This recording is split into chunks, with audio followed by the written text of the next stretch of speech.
इसकी गहराई देखो भाई साहब, कितनी ज़्यादा ऊंची है।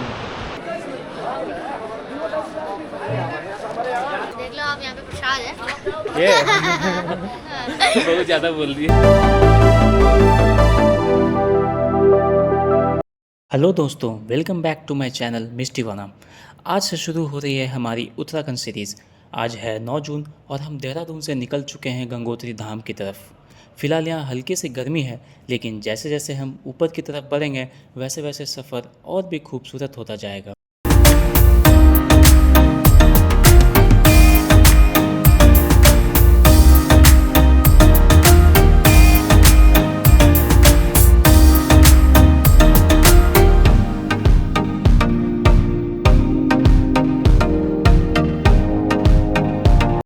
अरे ये देखो आप, चार धाम यात्रा के लिए यहाँ हेलीकॉप्टर जा रही है दोस्तों।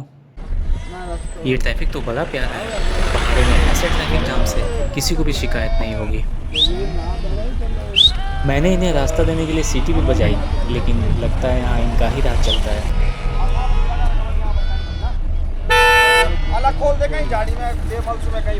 और ऐसे छोटे छोटे पल ही पहाड़ों के सफ़र को यादगार बना देते हैं।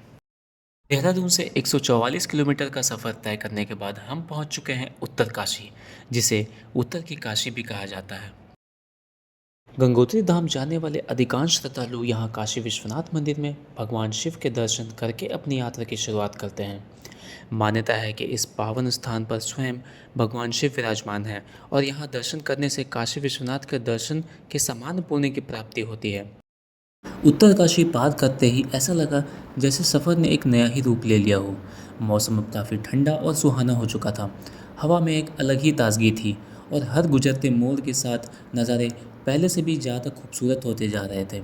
यकीन मानिए, असली हिमालय सफ़र की शुरुआत यहीं से होती है।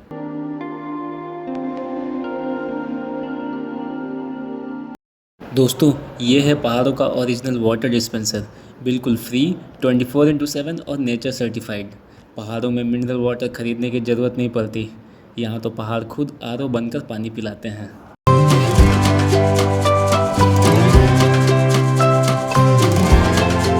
थोड़ी ही देर में बारिश शुरू हो गई। पहाड़ों में होती बारिश का एहसास ही अलग होता है। ठंडी ठंडी हवाएं, मिट्टी की भीनी भीनी खुशबू और हर तरफ फैली ताजगी। काश ये सफ़र कभी ख़त्म ना हो।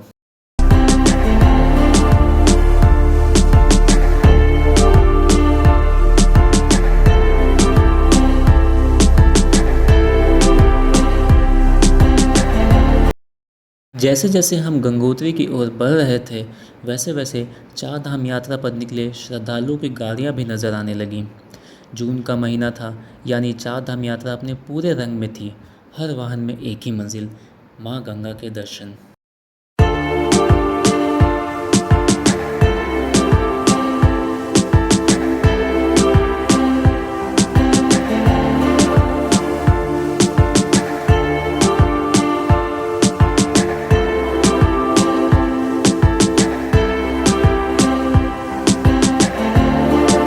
भागीरथी नदी पूरे रास्ते हमारे साथ बह रही थी।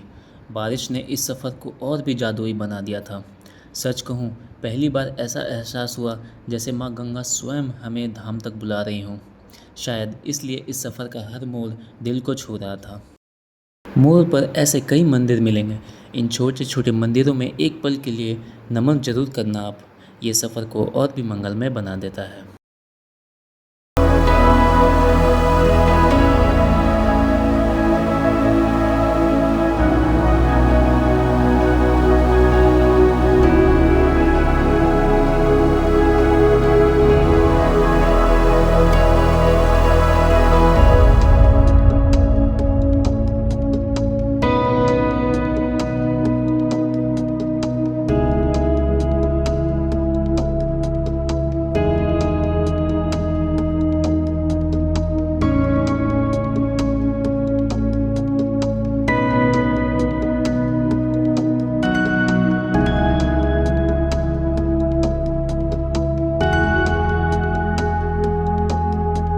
गुड इवनिंग दोस्तों, और अभी गंगोत्री जाने के रास्ते में मैं पहुंच चुका हूं हर्षिल वैली के पास।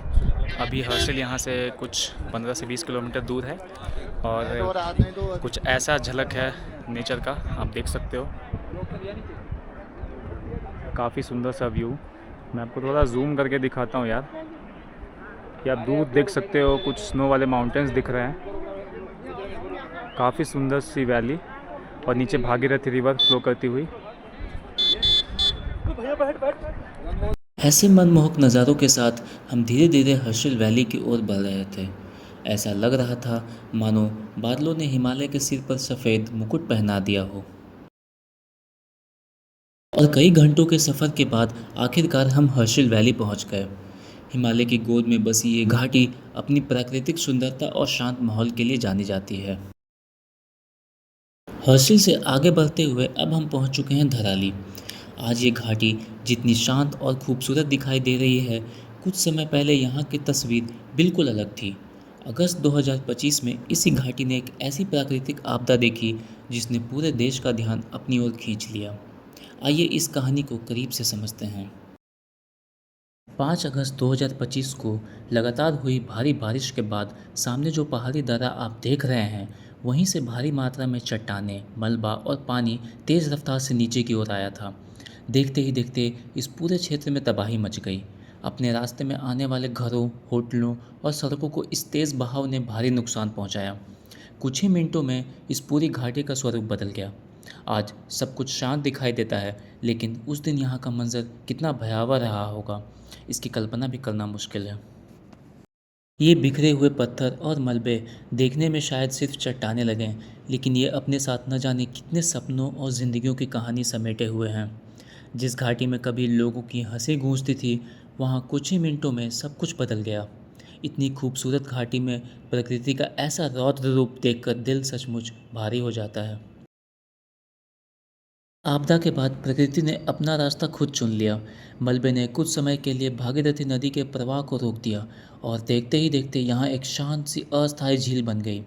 इसे देखकर यकीन करना मुश्किल होता है, लेकिन शायद यही प्रकृति का अपना तरीका है, विनाश के बाद भी खुद को धीरे धीरे फिर से संतुलित करने का।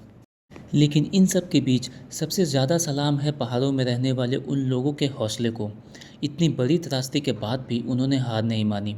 कई लोगों ने अपने घर दोबारा बनाए, ज़िंदगी को फिर से पटरी पर लाने की कोशिश की। शायद यही पहाड़ सिखाते हैं, गिरकर फिर से उठना और हर मुश्किल के बाद मुस्कुराते हुए आगे बढ़ना।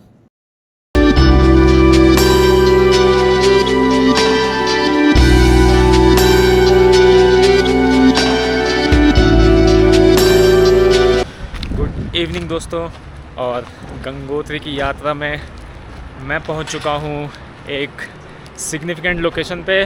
आप देख सकते हो कुछ ऐसा नज़ारा। हम पहुंच चुके हैं एट लंका ब्रिज। ओ भाई साहब, क्या ब्रिज बना है यार, और काफ़ी ऊंचाई पर है।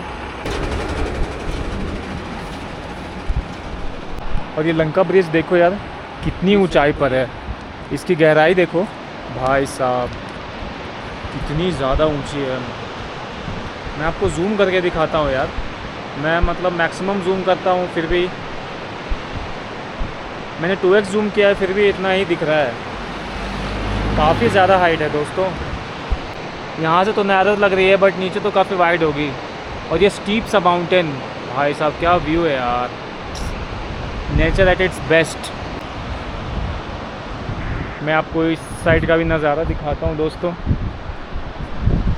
थोड़ा सा यह डरावना लगता है, मतलब आप नेचर के पीक फॉर्म पे आओगे तो थोड़ा लगता है यार, मतलब वाह अमेजिंग, क्या व्यू है यार यहाँ पे। मतलब feeling great, chill winds. Obviously हासिल से हम लोग आगे निकल चुके हैं धराली होते हुए, और ये लंका ब्रिज के बाद जस्ट हम लोग गंगोत्री टेम्पल पहुँचने वाले हैं। कल से हमारा ट्रैक शुरू है, और ऐसे लोकेशन के साथ मतलब थोड़ा कॉन्फिडेंस तो हाई हो ही जाता है। घंटों के इस यादगार सफ़र के बाद आखिरकार हम पहुंच चुके हैं माँ गंगा के पावन धाम गंगोत्री।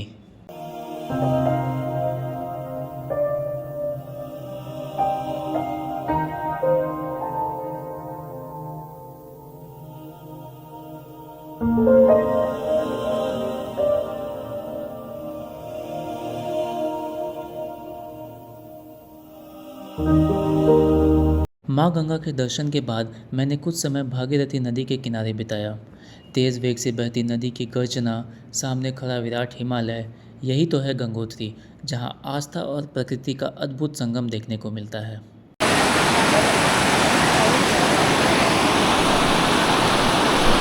शाम होते ही हम पहुँचे माँ गंगा के दिव्य आरती में शामिल होने। करीब 10,000 फीट की ऊंचाई पर हिमालय की गोद में गूंजती आरती, मंदिर की घंटियाँ और हर हर गंगे का जय घोष, उस पल जो सुकून और आध्यात्मिक ऊर्जा महसूस हुई, उसे शब्दों में बयां करना शायद मुमकिन नहीं है।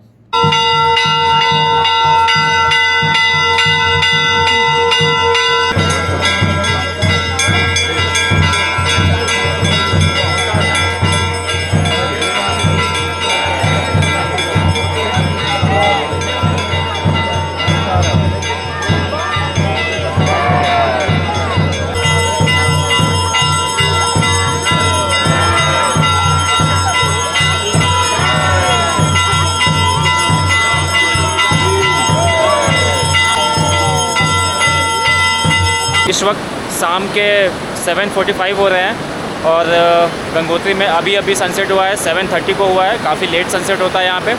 और मैं गंगा किनारे हूँ, जैसा कि आप पीछे देख सकते हो। भागीरथी रिवर काफ़ी तीव्र गति में फ्लो करती हुई, और अभी अभी हम गंगा जल यहाँ भरने आए थे। ऐसा कुछ देख सकते हो आप। अभी थोड़ा अभी भरा है, मतलब जहाँ से ओरिजिन है वहाँ भी भरा था और धाम पे भी भर चुका हूँ। तो घर के लिए ले जाते हैं, थोड़ा अच्छा फीलिंग आ रहा है। अभी हमने आरती अटेंड करा है। मैं आपको वो वीडियो भी डाला हूँ, आप देखे होंगे। दोस्तों, गंगा जल भरते भरते एक चीज़ दिखा कि लोग यहाँ पे पूरे कचरे फैलाए हुए हैं। कृपया ऐसा न करें, गंगा नदी को स्वच्छ रखें। और क्या भाई देखो यार, इतने प्योर है ये रिवर, मतलब इतने अच्छे इसमें माइक्रोब्स होते हैं जो क्योर करते हैं हमें। और प्योरिटी तो कहना ही नहीं है। तो उसके साथ साथ अगर आप घाट पे आ रहे हो और गंदगी फैला रहे हो तो यार अच्छा नहीं लगता है। मतलब सिविक सेंस पे थोड़ा ध्यान तो देना पड़ेगा यार। मार चुके हैं हम लोग। मतलब यहाँ देखो यार, प्लास्टिक है। फिर आगे भी मैं देखा लोग आते हैं, पूजा करते हैं, बट थोड़ा गंदा करके चले जाते हैं। कुछ देखो सामान वामान ऐसे वैसे छोड़ दिया, कुछ भी प्लास्टिक वगैरह। तो हर चीज़ गवर्नमेंट अथॉरिटी की नहीं होती है रिस्पॉन्सिबिलिटी, कुछ अपने भी होते हैं यार। एक छोटे से जो चीज़ों को पिन पॉइंट करके थोड़ी ना गवर्नमेंट करती रहेगी, तो आपको अपना भी थोड़ा ध्यान रखना चाहिए। दोस्तों, अभी अभी यहाँ पर लोग आरती अटेंड करने के बाद थोड़ा शाम के वक्त थोड़ा जो संध्या होता है वो दिखा रहे हैं। जैसा कि आप देख सकते हो किनारे ऐसा कुछ दीप जला है, तो लोग दीप जला कर ना थोड़ा पूजा अर्चना करते हैं यहाँ पे शाम के वक्त। ये देखो एक यहाँ पे जला है, और ये जो अभी पानी है काफ़ी ठंड है यार। प्रवाह तो आप देख ही रहे हो कितनी तेज़ है। बहुत ही अलग सा सुकून सा महसूस हो रहा है यार यहाँ पे।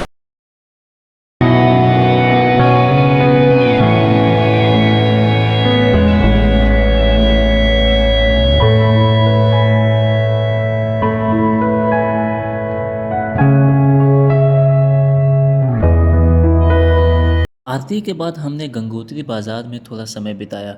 यहाँ आपको प्रसाद, पूजा की सामग्री, रुद्राक्ष और पूजा से जुड़ी लगभग हर ज़रूरी चीज़ आसानी से मिल जाएगी। साथ ही चाय, नाश्ते और खाने पीने की भी काफ़ी दुकानें हैं। यहाँ की रौनक और भक्तिमय माहौल इस जगह को और भी खास बना देता है।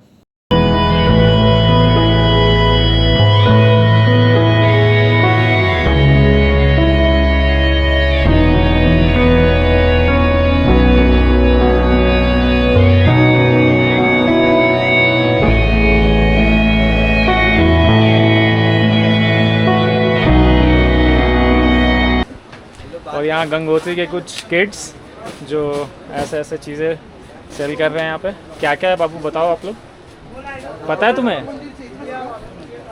अब तो साइड हो गया कैमरा। अरे पहले तो बुला रहे थे। कुछ भी बताओ यार, कुछ भी है तो। देख लो आप, यहाँ पे प्रसाद है।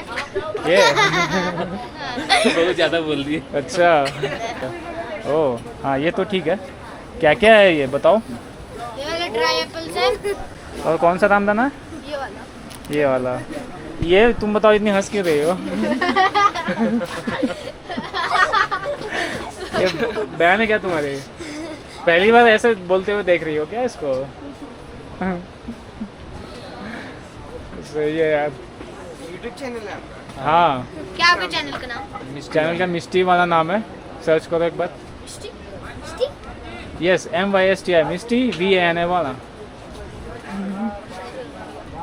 अंडर मिस्टी अंडर मैं टाइप करके दूँ क्या? टाइप करके दूँ? MYSTI। हाँ अंडरस्कोर वैना। यही था हमारा आज का सफ़र देहरादून से गंगोत्री धाम तक। लेकिन हमारी हिमालय यात्रा का सबसे खूबसूरत और चुनौतीपूर्ण हिस्सा अभी बाकी है दोस्तों। अगले एपिसोड में मिलते हैं गौमुख और तपोवन ट्रैक पर। तब तक के लिए हर हर गंगे।